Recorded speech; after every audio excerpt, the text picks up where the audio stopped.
નમસ્તે મિત્રો, આજે આપણે કોપાટેડના lesson number 2 scope of the કોપાટેડ એટલે કે કોપાટેડનો વ્યાપ અને કારકિર્દીની તકો વિશે ચર્ચા કરીશું. કોપા શું છે? કોપા એટલે computer operator and programming assistant. કોપાટેડ એ 1 વર્ષનો આઈટીઆઈનો કોર્સ છે જે તમને કોમ્પ્યુટરના પાયાના સિદ્ધાંતો અને વિવિધ એપ્લિકેશન વિશે માહિતગાર કરે છે.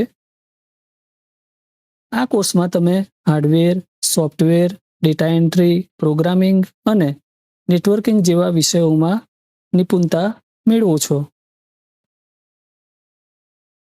કોપામાં આપણે શું શીખીશું? તો મિત્રો, કમ્પ્યુટર હાર્ડવેર, જેમાં આપણે કમ્પ્યુટરના ભાગોને ઓળખવા, તેને રિપેર કરવા વગેરે શીખીશું. ત્યારબાદ ઓફિસ ઓટોમેશન, જેમાં આપણે MS વર્ડ, એક્સેલ, પાવરપોઈન્ટ જેવા સોફ્ટવેરનો ઉપયોગ કેવી રીતે કરવો અને તેની મદદથી કેવી રીતે કામગીરી કરવી તેના વિશે શીખીશું.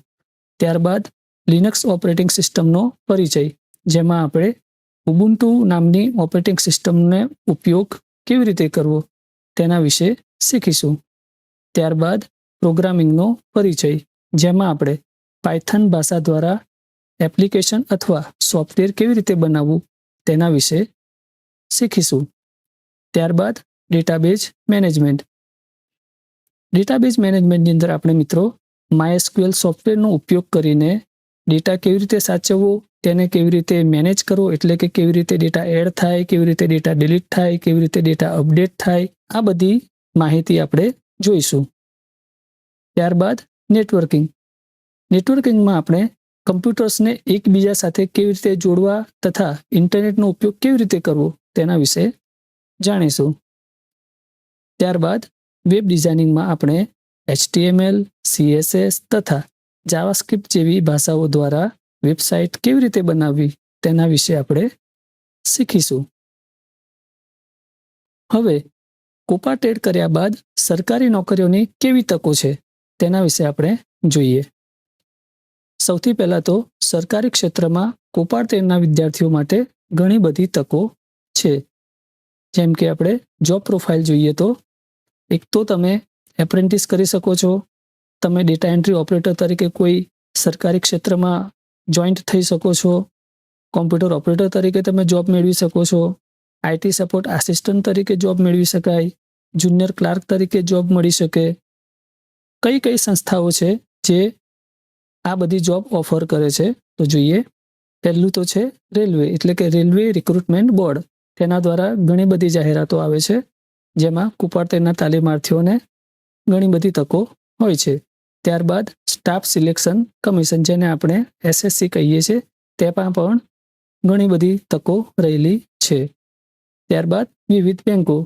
ઘણી બધી બેંકો છે જ્યાં આગળ તમને કોપા કરેલા તાલીમાર્થીઓને એપ્રેન્ટિસ અથવા તો જોબ ઓફર કરતા હોય છે.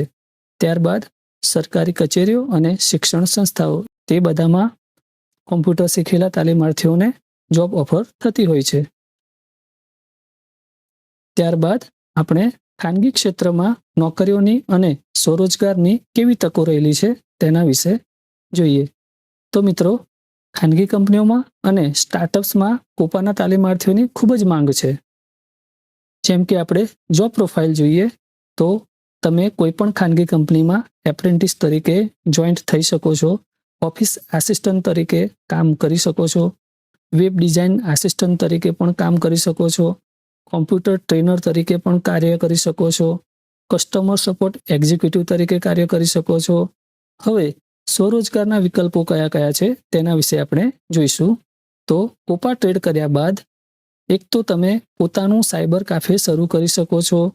ત્યારબાદ તમે કોમ્પ્યુટર રિપેરિંગ અથવા સર્વિસિંગનો કોઈ વ્યવસાય સ્ટાર્ટ કરી શકો છો. ફ્રીલાન્સિંગ, તમે ડેટા એન્ટ્રીનું કામ કરી શકો છો.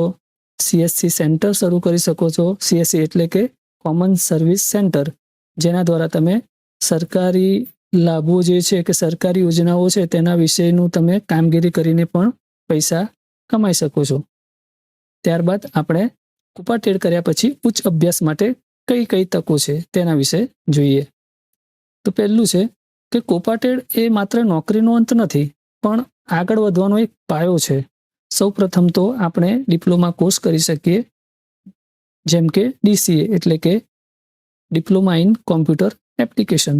ત્યારબાદ CTI કોર્સ એટલે કે ક્રાફ્ટ ઇન્સ્ટ્રક્ટર ટ્રેનિંગ કોર્સ કરીને તમે ભવિષ્યમાં કોઈ પણ સરકારી હોય કે પ્રાઇવેટ ITI હોય તેમાં ઇન્સ્ટ્રક્ટર તરીકે જોબ પણ કરી શકો છો.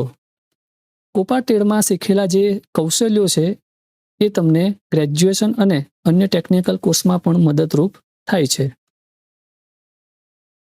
તો હવે નિષ્કર્ષ જોઈએ આપણે કે કોપાટ્રેડ એ ડિજિટલ યુગમાં એક ઉજ્જવળ અને સુરક્ષિત કારકિર્દી માટેનો શ્રેષ્ઠ માર્ગ છે.